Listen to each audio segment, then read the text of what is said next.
હમણાં ઓક્સફર્ડ યુનિવર્સિટીના વિદ્વાન વડગામ આવ્યા હતા મેવાણી. એસએમસીની રેડમાં કોન્સ્ટેબલને બદલે ડીવાયએસપી એસપી સામે પણ કાર્યવાહી કરો મેવાણી. આજે 6 નવેમ્બરે બાબા સાહેબ આંબેડકરના નિવાણ દિવસે જિગ્નેશ મેવાણીએ પાલનપુરમાં ડેપ્યુટી સીએમ હર્ષ સંઘવી પર તેમના અભ્યાસને લઈ ટાણો માર્યો હતો. તેમણે જણાવ્યું કે હમણાં ઓક્સફર્ડ અને કેમ્બ્રિજ યુનિવર્સિટીના એક વિદ્વાન વડગામ આવ્યા હતા.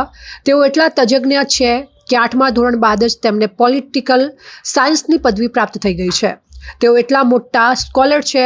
જે રીતે તેઓ હાથ હલાવતા હતા એમને થયું કે ભાઈ તમે વિપક્ષમાં નથી, હું વિપક્ષમાં છું. વડગામ ધારાસભ્ય જિગ્નેશ મેવાણીએ આજે કોંગ્રેસ આગેવાનો તેમજ કાર્યકર્તાઓ સાથે પાલનપુરના સિમલા ગેટ ખાતે બાબા સાહેબ આંબેડકરની પ્રતિમાને ફૂલહાર અર્પણ કરી દારૂ ડ્રગ્સ મુદ્દે ભાજપ પર આકરા પ્રહારો કર્યા હતા.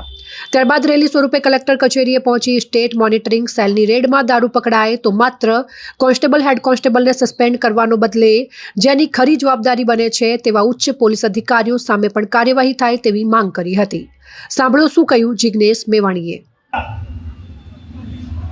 ઓક્સફર્ડ અને કેમ્બ્રિજના એક મોટા વિદ્વાન વડગામ આવ્યા હતા. મોટા સ્કોલર છે. એને પોલિટિકલ સાયન્સ ધોરણ કરી નાખ્યું. એમને 9મા પછીના અભ્યાસક્રમની જરૂર પડી નથી. એટલા મોટા વિદ્વાન અને તજજ્ઞ છે.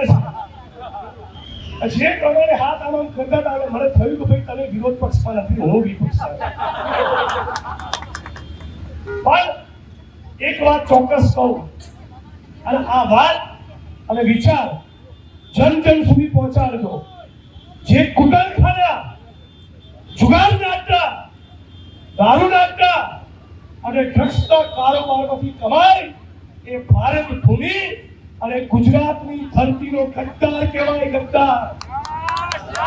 માટે પણ અમે કંઈક કહેવા માંગીએ છીએ કે જે ગૃહ વિભાગે સ્પેસિફિક મારી વિરુદ્ધ પ્રોટેસ્ટ કરાયો, એ ગૃહ વિભાગને અમારી લાગણી પહોંચાડો કે તમામ પોલીસ કર્મચારીઓનો યુનિયન બનાવવાની પરમિશન આપી દે. એસઆરપી ના જવાનોની પોતાના જિલ્લા બહાર બદલી ના થાય, ગ્રેડ પે નો લાભ મળે અને સ્ટેટ મોનિટરિંગ સેલની રેડમાં ફક્ત કોન્સ્ટેબલ, હેડ કોન્સ્ટેબલ, પીએસઆઈ, પીએને સસ્પેન્ડ કરવામાં ના આવે. તમારે કાર્યવાહી કરવી હોય તો એસપી ના આઈજીની બી કરો, ઇન્કવાયરી કરો, લો એન્ડ ઓર્ડરના એડીજીપી ની કે શું કરે છે એમની બી જવાબદારી બને છે ને. આ નાના કર્મચારીઓ માટે લાગણી હોય ટ્રુ સેન્સમાં લાગણી બતાવે આ રીતે.